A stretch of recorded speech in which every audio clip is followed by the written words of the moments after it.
नाज़रीन, अस्सलामु अलैकुम वरहमतुल्लाहि वबरकातुहू। मैं हूँ आपका मेज़बान अंसार अज़ीज़ नदवी और आप मेरे साथ देख रहे हैं सीधी बात। नाज़रीन, ख्वाब देखना इंसान को अच्छा लगता है। अलग अलग लोग, अलग अलग ख्वाहिशें, अलग अलग लाइफ स्टाइल, रहन सहन अलग, तो ख्वाब भी कुछ ऐसे ही। और बिलखुसूस माँ, उसके अपने अलग ही सपने होते हैं। मासूम, प्यारे और सहमे हुए बच्चों के सुहाने सपने, चेहरों पर मुस्कुराहट के सपने, शरारत करते देखने के सपने, खुशी व सरमस्ती में झूमकर कहकहे लगाने के सपने। मगर मेरे सामने ऐसे हजारों माएँ हैं, उनकी दास्तानें जिनकी गोदें उजड़ गईं, बेवा हो गईं। अब वो ख्वाब सिर्फ ये देखती हैं कि काश एक छत मिल जाए और उसमें अपने छोटे बच्चों को चैन से सुला सके, एक रोटी का टुकड़ा मिल जाए ताकि अपने बच्चों को खिला सके। और उनकी बच्चों की सूरतें देखो तो पता चलेगा कि हालात ने उनके बच्चों से मासूमियत, बचपन, शरारतें, फरमाइशें और जिद को छीनकर उनके ख्वाबों को मिलियामेट कर दिया है। किसी का उतरन पहनकर खामोश हो जाना उनका नसीब, बचा खाकर सब्र कर लेना उनकी किस्मत, और फिर भूखे ही सो जाना एक माँ की अलामत है। नाज़रीन, किसी ने कहा कि निज़ाम में शामो सहर से मफर भी है कि नहीं, फसीले दर्द मुसलसल में दर भी है कि नहीं, सवाद शाम से नूरे सहर की मंजिल तक सिवाय दर्द के कोई हम सफ़र भी है कि नहीं। नाज़रीन, मैं आज आपको दर्द सुनाने आया हूँ, माँ का गम बताने आया हूँ, बहन की दर्द भरी आहें सुनाने आया हूँ। बांग्लादेश में लगी रोहिंग्याओं के वक्ती आशियानों से आने वाली खामोश आहों की अंदर की करबनाकी को बताने आया हूँ। वहाँ का मंजर दिखाने आया हूँ जहाँ अब हर तरफ भूख है, प्यास है, बिलखते बच्चों की आहें हैं, फटे पुराने कपड़ों में मलबूस बेचारे लोगों की मदद की दुहार सुनाने आया। वहाँ का मंजर दिखाने आया हूँ जहाँ अब हर तरफ भूख है, प्यास है, आहें हैं, फटे पुराने कपड़ों में मलबूस बेचारे लोगों की चीखें हैं। वो मंजर दिखाने आया हूं जो मौत से भागकर आए तो बांग्लादेश की सरहद पर वाक़े नदी में डूबकर मर गए, खवातीन भी, बच्चे भी और मर्द भी। जहां नाज़रीन में रोहिंग्या में बुद्धिस्ट जालिमों की जुल्म की दास्तान तो सुना ही चुका हूं, इस हफ्ते में बांग्लादेश में रह रहे 7 लाख पनाह गुज़ीरों की करबनाक कहानी सुनाने खड़ा। वहाँ जो लोग पहुँचे और जो दास्तानें मुझे बज़रिए फ़ोन सुनाई, उसके दर्द को बांटने खड़ा, लाचार और बेबस चेहरे दिखाने खड़ा। नाज़रीन, ये देखिए ये तस्वीर मेरे पीछे मौजूद स्क्रीन और फिर सामने जो नज़र आती है, उसको भी क्या आपके अंदर की इंसानियत जाग रही है? आदमियत उभर कर कुछ सोचने पर मजबूर कर रही है? पूछिए अपने दिलों से, देखो तो सही तुम्हारी बेबसी, तुम्हारी बेहिसी क्या कह रही है इन तस्वीर को देखकर।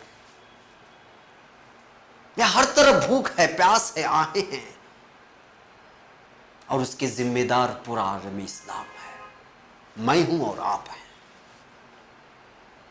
जी हाँ नाज़रीन, आज की यानी 10 अक्टूबर 2017 बरोज़ पीर की ताज़ा रिपोर्ट है कि बांग्लादेश में पनाहगुज़ीरों की कश्ती हादसे का शिकार 12 अफराद की मौत। म्यांमार से अपनी जान बचाकर फरार होने वाले पनाहगुज़ीरों की कश्ती हादसे का शिकार होने की वजह से 12 अफराद, जिनमें ज़्यादातर बच्चे शामिल हैं, जनूबी बांग्लादेश के शाहपीर जजीरे के करीब कश्ती डूब गई और यह हादसा पेश आया, जिसमें 10 बच्चे और 2 खवातीन की लाशें निकाली जा चुकी हैं और बचाव का काम जारी है। कश्ती पर कितने सवार थे उसका पता नहीं। मतलब ये कि अवाम में यानी अमवात में इजाफा होता चला जाएगा। इससे कबल पता है ऐसा ही हादसा पेश आया था। आप लोग 28 सितंबर को कश्ती में 80 पनाहगुज़ीन सवार थे और कश्ती हादसे का शिकार हुई तो 23 अफराद जाँ बहक हो गए, 17 को बचाया जा सका और बकिया अभी तक लापता है। उनको समंदर निगल गया या समंदरी मछलियां निगल गई और उनका लुकमा बन गई, पता नहीं। नाज़रीन सुन रहे हैं ना आप, मैं क्या बोल रहा हूं? मैं यहां वहां की नहीं हाँक रहा हूं। जिंदगी के तलाश में आए रोहिंग्या मुसलमानों की बेकीमत जानों की दास्तां सुनाने खड़ा हूं। सारे 6 हिस्सों को बेदार रखकर सुनना। बर्मा की जमीन तंग कर दी गई तो जिंदगी की थोड़ी बहुत रमक लेकर यहां आए तो यहां भी इन 7 लाख मुहाजिरीन का पीछा मौत नहीं छोड़ रही है। रिपोर्टें उठाएं और पढ़ें। 29 सितंबर की रिपोर्ट में अक़वाम मुत्तहिदा का बयान जनरल असेंबली रिकॉर्ड किया गया है कि रोहिंग्या से हिजरत करके आने वाले बच्चे, बूढ़े और खवातीन के बयानात सुनकर वहां पर होने वाले जुल्म से रोंगटे खड़े हो जाते हैं। इज्तिमाई कत्ल आम और इस्मत रेजी की वाक़या सुनकर महसूस होता है कि इस वक्त दुनिया का सबसे बड़ा दहशतगर्द कोई मुल्क है तो वो बर्मा है। सितम दर सितम ये कि बुद्धिस्ट खूंखार भेड़ियों से जान बचाकर यहां वहां जहां चाहे ये लोग जब भाग रहे हैं, कभी जंगल का रुख कर रहे हैं, कभी तालाब और नदी और समंदर का ऐसे तैसे मुल्क कहीं आशियाने की तलाश में ये लोग निकल रहे हैं, तो बाज ममालिक पनाह दे रहे हैं और बाज ममालिक उन पर शक की निगाह से देख रहे हैं। हमारे मुल्क के हिंद के यूपी से 28 सितंबर को खबर आई कि नेपाल की सरहद से मुत्तसिल उत्तर प्रदेश के 7 अजला में हाई अलर्ट ऐलान किया गया, जिसमें महराजगंज, सिद्धार्थनगर, बलरामपुर, श्रावस्ती, बहराइच, लखीमपुर और पीलीभीत अजला की नेपाल से मुल्हक 555 किलोमीटर तवील बैनुल अक़वामी सरहद पर रोहिंग्याई तारिकीन वतन को रोकने के लिए चौकसी बढ़ा दी गई है। गाड़ियों की तलाशी, जाम तलाशी, खोजी कुत्तों की मदद, तमाम कच्चे पक्के रास्तों पर निगरानी, न जाने क्या क्या। नाज़रीन फिर उसी दिन श्रीलंका से भी एक खबर आई कि यहां भी बुद्धिस्ट दहशतगर्दों ने कोलंबो के आसपास वाक़े रोहिंग्याई मुसलमानों के कैंप पर हमला कर दिया है और पुलिस पर दबाव डाला कि उनको गिरफ्तार किया जाए। उसके बाद पुलिस ने खवातीन और बच्चों समेत 31 मुहाजिरीन को गिरफ्तार करके दूसरी जगह एक बोसा नामी कैंप में मुंतकिल कर दिया, जो श्रीलंका की जुनूब में वाक़ है। नाज़रीन सुना आपने जुल्म की इस दास्तान को, और भी हैं दास्तानें सुनाने की। यहां मुझे ब्रेक की इजाजत है, ब्रेक की उस बार एक और इजाजत। क़ुल हाज़िही सबीली अदअू इलल्लाह अला बसीरतिन अना व मन इत्तबअनी व सुब्हानल्लाहि व मा अना मिनल मुशरिकीन। नाज़रीन इस्तक़बाल है सीधी बात की अनोखी महफिल में। इस तस्वीर को देखिए, मेरे पीछे या मेरे आगे जो तस्वीर आपको नज़र आ रही है, इसे गौर से देखिए। इंसानियत के सारे होशो हवास अपने आँख, दिलो दिमाग में ला कर देखिए। एक लाचार बेबस बाप की लाचारी को देखिए, जो अभी समंदर के रास्ते जान बचाकर आया है और बच्चे को मेडिकल कैंप तक लेकर भागना चाहता है। साहिल समंदर की रेत से अटे इन बच्चों के चेहरों को देखो। बुद्धिस्ट वहशी भेड़ियों से जान बचाकर समंदर के रास्ते आए तो समंदर के देवहैकल मौजों ने रहम किया और जिंदा रहने पर मजबूर किया तो भूख ने डेरे डाले रखे हैं और एक बिस्किट की पाकिट है और हाथ फैलाए हुए बच्चों की तादाद हजारों। इन तस्वीर को देखिए, बार बार देखिए और महसूस कीजिए। नाज़रीन 25 सितंबर को जो रिपोर्ट आई मुख्तलिफ एजेंसियों से, वाकई वो रोंगटे खड़ी कर देने वाली थी। अक़वाम मुत्तहिदा के डॉक्टर्स, तिब्बी माहिरीन जो यहाँ मौत और हयात की कशमकश में मुब्तला औरतें कैंपों में आखिरी सांसें ले रही हैं या जो बीमार हैं, उन डॉक्टरों ने कहा कि बांग्लादेश में मुकीम रोहिंग्याई खवातीन के साथ जालिम बुद्धिस्ट फौजी ने वो जुल्म किए और ऐसी ज्यादतियां की हैं और ऐसा खौफनाक जिनसी तशद्दुद इख्तियार किया कि जानवर भी शर्मा जाए। IOM नामी बैनुल अक़वामी तंजीम बराए मुहाजिरीन ने सैकड़ों खवातीन का इलाज किया और उन्होंने रिपोर्ट पेश की कि खवातीन के जिस्मों पर जिनसी हमलों के खौफनाक घाव थे। बर्मी फौजी मुसलमान खवातीन को ज्यादती का निशाना बनाने के साथ साथ उन पर तशद्दुद भी करती थी, यहां तक कि बाज़ औरतों के नाजुक अज़ा पर बंदूक दाखिल करने की इंसानियत सोच कोशिश की गई।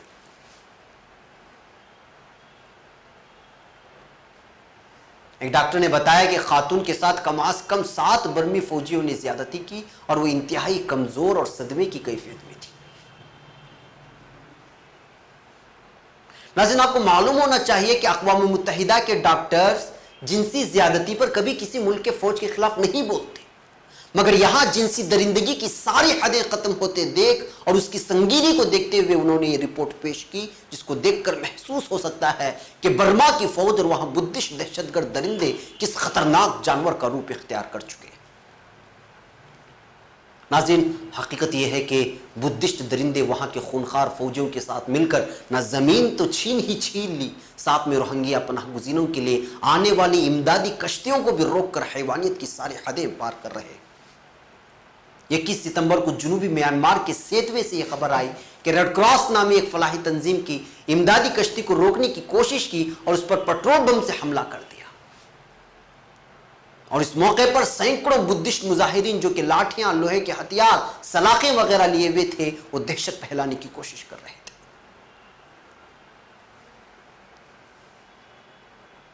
इन तस्वीर को देखिए जो स्क्रीन पर बदल बदल कर मेरे पीछे आ रहे हैं। खौफ व हरास का माहौल, चेहरों पर भूख के आसार, थकान, फिर भी जान बचाकर एक महफूज मकाम तक पहुंचने की जल्दी, बच्चा गोद में लिए, सर पर गठरी उठाए, दलदली रास्तों पर पैदल सफर करना क्या अजाब से कम नहीं है?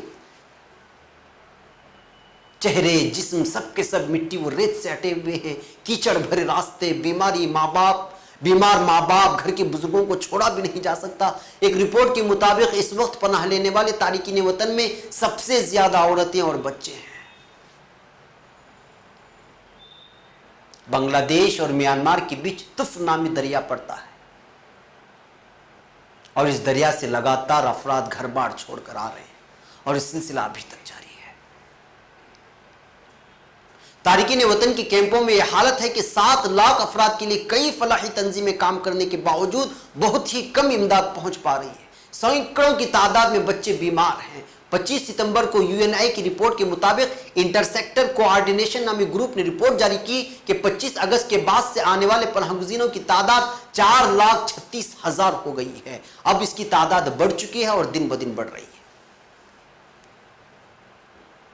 लगातार तारिकीन वतन के आने की वजह से बहुत सारे मसाइल पैदा हो गए। कभी कहीं भी पानी और सफाई की सहूलत नहीं, जिसकी वजह से खतरनाक वबाएं और बीमारियां फैल सकती हैं जो खवातीन और बच्चों पर असरअंदाज हो सकती है। नाज़रीन, हकीकत यह है कि इस वक्त दुनिया में अगर सबसे मजलूम तरीन कोई कौम है तो वो रोहिंग्याई मुसलमान। अफसोसनाक बात यह है कि अक़वाम मुत्तहिदा और दीगर ममालिक सिर्फ बयानबाजियों पर इक्तिफा किए हुए कोई अवार्ड वापस ले रहा है, अखबार सिर्फ लिख रहे हैं कि बर्मा फौज नस्लकशी में मुलव्वस है, तमाम तर हैवानियत की हदें पार कर रहे हैं, मगर किसी भी किस्म की कार्रवाई अभी तक नहीं हुई। वजह सिर्फ ये है कि मरने वाले और मुल्क को छोड़ने वाले मुसलमान। सऊदी अरब तो हमेशा की तरह अपनी इमदादी टीम भेजकर समझता है कि मजलूम पर मरहम रख दिया है। तुर्की है कि तमाम ममालिक से रब्ता करके एहतजाज दर्ज कर रहा है और उसका नतीजा ये निकला कि कम से कम वहां की हुकूमत ने कहा कि मुसलमान वापस हो सकते हैं। सवाल यह है कि क्या अब इस तरह के बुद्धिस्ट दहशतगर्दों पर भरोसा किया जा सकता है जिन्होंने कत्लेआम मचाया, हजारों खवातीन की गोदें उजाड़ दी, हजारों खवातीन को बेवा कर दिया, कई हजार घरों को नजर आतिश कर दिया। थाईलैंड देर से ही सही उसकी सख्त मुखालिफत की और इमदाद फराहम करने की बात कही और हिंदुस्तान की हुकूमत ने तो तमाम लोगों को मशकूक ही बना दिया। यहाँ के फौजियों को बांग्लादेशी सिखाने लगे ताकि अंदर आने न दिया जाए और समझ सकें कि बांग्लादेशी कौन है और रोहिंग्याई तारिकी वतन।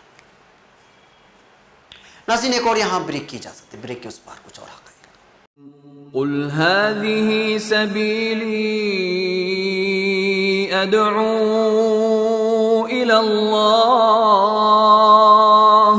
अला बसीरतिन अना व मन इत्तबअनी व सुब्हानल्लाहि व मा अना मिनल मुश्रिकीन। नाज़रीन, क्या कहा जाए और क्या बताया जाए।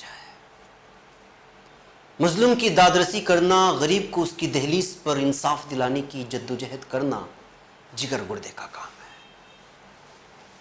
जुल्म के खिलाफ बोलने वालों की भी कमी नहीं है और मजलूम के हक में दुआएं करने वालों की भी कमी नहीं है, मगर ज़मीनी सतह पर उनके करीब पहुंचकर उनके जख्मों पर मरहम लगाना, यतीम के सर हाथ रखकर उसके दर्द को बांटना, मासूमों से एक बाप जैसी शफकत पेश करना, ये बड़ी बात है।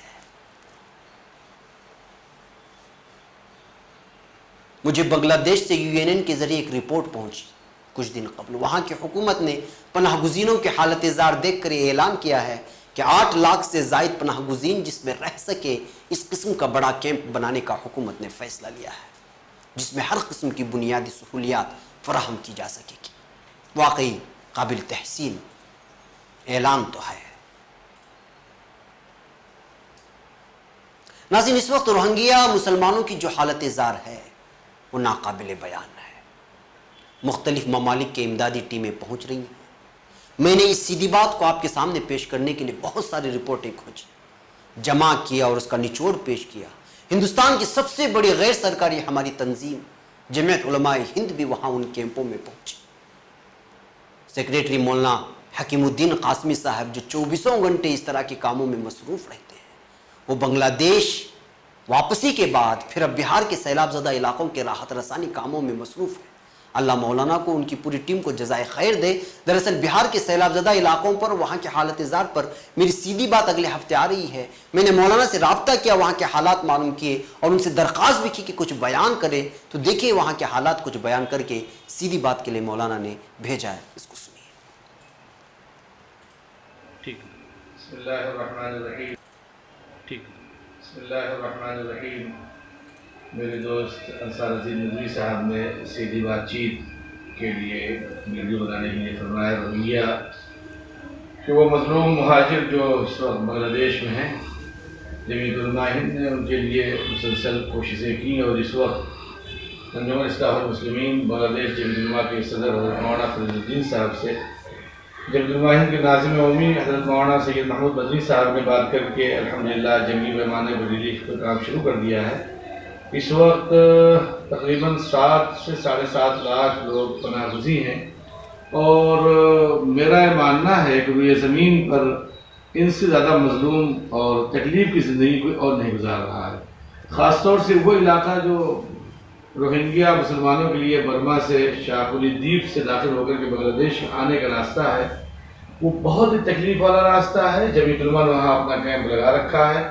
अभी तक 50 लाख के करीब उस पर खर्च किया जा चुका है, बांग्लादेश का जो टका कहा जाता है।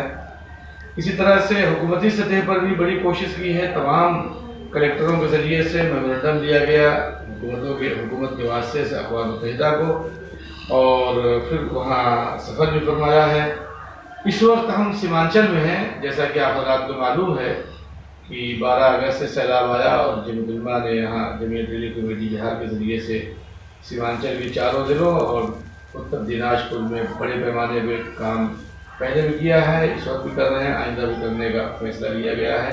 700 गाँव का अब तक सर्वे हो चुका है। अल्लाह ताला जमीयत उलमा हिंद की कोशिशों को, काविशों को कबूल फरमाए। नाज़रीन, जमीयत उलमा हिंद और इस्लाहुल मुस्लिमीन परिषद मिलकर यहाँ पर कैंपों में काम कर रही हैं और खूब कर रही हैं और रात दिन कर रही हैं। मौलाना हकीमुद्दीन साहब ने कई रिपोर्टें मुझे रवाना की। वक्त की किल्लत की वजह से सिर्फ एक रिपोर्ट आप लोगों के सामने रख कर के आगे बढ़ता हूँ कि वो कहते हैं कि बर्मी मुहाजिर मौलाना मोहम्मद जाबिर साहब से मुलाकात हुई। 9 अक्टूबर को कोडरगी पहाड़ की तरफ से बमुश्किल वो पहुंचे थे। उन्होंने कहा कि अरकान के 3 बड़े शहर हैं, मुंगड़ू शहर, बोसदंग, रवासीदंग, और मुंगड़ू शहर से बांग्लादेश खुश्की सरहद मिलती। मौलाना ने बताया कि जालिमों ने बर्मा के गासीदाम शहर के करीब केंदगम गांव का पूरी तरह मुहासरा करके हमला कर दिया और इस बस्ती के अक्सर मर्द हजरात को गोलियों से और आग लगाकर शहीद कर दिया। गांव के सभी तकरीबन 2500 मर्द औरत बांग्लादेश की जानिब भागे। एक पहाड़ी पर से पलटकर जब जालिमों की तरफ नजर की तो हम अपने गांव की 7 नौजवान बहनों को जालिमों के चुंगल में देखकर वहीं पर रुक गए। अपने आंसू पोंछते हुए मौलाना ने बताया कि फिर उन बदनसीब आंखों ने जालिमों के जरिए बस्ती की उन 7 बहनों को आग में जिंदा जलते हुए देखा।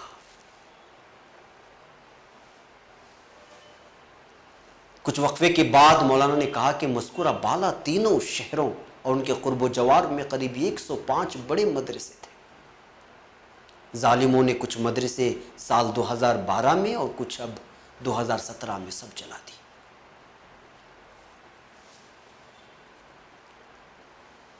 उनकी दर्द भरी दास्तान सुनने के बाद जब उनसे सवाल किया गया तो मौलाना ने इन क़यामत ख़ेज़ मसाइब व आलाम और जुल्म व तशद्दुद के हालात का शिकार होने के बावजूद मौलाना जाबिर बरमी मुहाजिर ने जवाब दिया, जिसमें रुजू इल्लाह के साथ साथ पूरी मिल्लत इस्लामिया के लिए अजीम पैगाम भी है, कि उन्होंने कहा कि नबी करीम सल्लल्लाहु अलैहि वसल्लम की इताअत ही में हम सब की कामयाबी व कामरानी मुज़मर है। इस वक्त भी हमें हज़रत नबी करीम सल्लल्लाहु अलैहि वसल्लम का तरीक़ा अपनाना चाहिए, नफ़रत के बदले मोहब्बत का माहौल बनाना चाहिए। हम वहीं बर्मा में पैदा हुए, जब भाईचारगी का माहौल बन जाए तो हम अपने मुल्क वापस जाना चाहते हैं। नाज़रीन, अजीब व गरीब दास्तानें हैं, मुझ में हिम्मत नहीं कि मैं वो सब आपको सुनाऊं, क्योंकि वो दास्तानें आप तक नहीं पहुंची। वो ऐसी दास्तानें जब भी किसी ने मुझे इस तरह के ऑडियो पैगाम भेजे, आंखों दे का हाल रवाना किया, और मौलाना हकीमुद्दीन साहब ने जब वो कश्ती डूबने का मंजर और ख़वातीन और बच्चों की लाशों को देखा तो अंदाज़ा लगा लिया था कि आगे भी मौत, पीछे भी मौत, और बचकर कैंप पर आ गए तो भूख की वजह से मौत, या फिर बीमारियों की वजह से मौत, या फिर ठंड और खुले आसमान की तले ज़िंदगी जीने की वजह से ना मरने के बावजूद भी मौत। नाज़रीन, क्या आप इन भयानक मनाजिर को महसूस कर पाएंगे? क्या सोच पाएंगे कि ये सब क्यों हुआ, क्यों कर हुआ, और हमारी बेहिस्सी इसी के अभी तक एहसास भी नहीं और गुनाहों से तौबा भी नहीं? सोचिए ज़रूर नाज़रीन, जी हाँ सोचिए। क़ुल हाज़िही सबीली अदअू इलल्लाह अला बसीरतिन अना व मन इत्तबअनी व सुब्हानल्लाहि व मा अना मिनल मुशरिकीन। नाज़रीन, वक्त हो चला है, आखिर में मैं कुछ भी तनहीद नहीं बानूंगा, बस इन कुछ दर्द भरे अशार के साथ मुझे रुखसती की इजाज़त दे के न पूछ मुझसे भला क्यों हैं तरबतर आँखें, किसी की याद में रोई हैं रात भर आँखें, हर एक आँख में नफ़रत है और धोखा है, कहाँ ज़माने में मिलती हैं मोहतबर आँखें। नाज़रीन, इजाज़त, अस्सलामु अलैकुम व रहमतुल्लाहि व बरकातुहू।